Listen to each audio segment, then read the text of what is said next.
Morning sir. Good morning all of you. मी सुप्रिया कुलकर्णी पुणे भूकूम इथून आहे.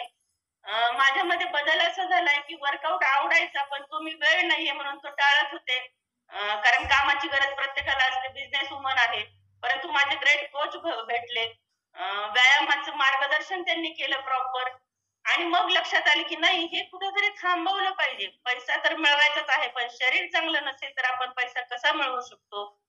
आणि मग निर्णय घेतला, वर्कआउटला सुरुवात केली. परंतु 1-2 दिवस वर्कआउट केल्यानंतर थकवा जाणवायला लागला. का तर माझ्याकडे एनर्जी ड्रिंक नव्हतं. मग माझ्या ग्रेट कोचनी मला सकस संतुलित आहार आणि एनर्जी ड्रिंक सांगितलं घ्यायला. आणि एनर्जी ड्रिंक घेतल्यानंतर मला जो चरबीच्या गाठी होत्या ते खूप अशा दुखायच्या अगोदर. पण त्यानंतर त्याही दुखल्या नाहीत. वर्कआउट खूप छान आवडायला लागला.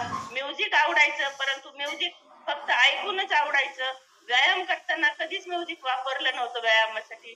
आणि सर, आपलं मला सांगायचं स्पेशल आज काय, की इतकं सुंदर डिझाईन केलेलं फायम कम्युनिटी त्याने आहे आपल्या वर्कआउटचं. तर आपल्याला सुरुवातीपासून म्हणजे केसापासून नखापर्यंत प्रॉपर व्यायाम होतो आपला. आणि या पद्धतीनं ग्रेट कोचच्या मार्गदर्शनाखाली इतकं सुंदर असं ट्रान्सफॉर्मेशन माझं आहे की 5 महिन्यात मी 21 केजी फॅट लॉस केलेला आहे. आणि कुठेही थकवा नाही, कारण मला कॅलरीज मॅनेजमेंटचं गणित कळालं. आणि जी जिद्दी चरबी आपण म्हणतो की बेली फॅट किंवा दंडावरची चरबी असेल, आज मला तोरणे सरांचा वर्कआउट इतका छान वाटला की त्यांनी हाताचे पण व्यायाम खूप छान घेतले. त्यामुळे माझी जी दंडावरची चरबी आहे ती आपली वितळायला नक्कीच आपल्याला मदत होते कमी होण्यासाठी. तर थँक्यू म्हणेल मी माझ्या कोचला आणि सानप सरांना. त्यासोबत माझे 14 वर्षापासून बीपीची गोळी खात होते आणि पोट तर इतकं वाढलेलं होतं, म्हणजे 80 प्लस माझं वजन गेलेलं होतं.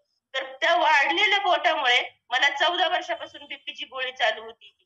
पोट कमी झालं आणि हळूहळू 2 डॉक्टरांच्या सल्ल्याने माझी बीपीची गोळी कमी झाली. म्हणजे माझ्या घरातलं मेडिसिन फ्री लाईफ मी जगत आहे. आणि 2 वर्षामध्ये एकही वर्कआउट मी मिस केला नाही. कारण प्रत्येक ग्रेट कोच हे प्रत्येक खूप सुंदर असा वर्कआउट घेतो. त्याने खूप मनाला आनंद मिळतो आणि माझी फॅमिली पण खूप आनंदी आहे. Thank you so much sir.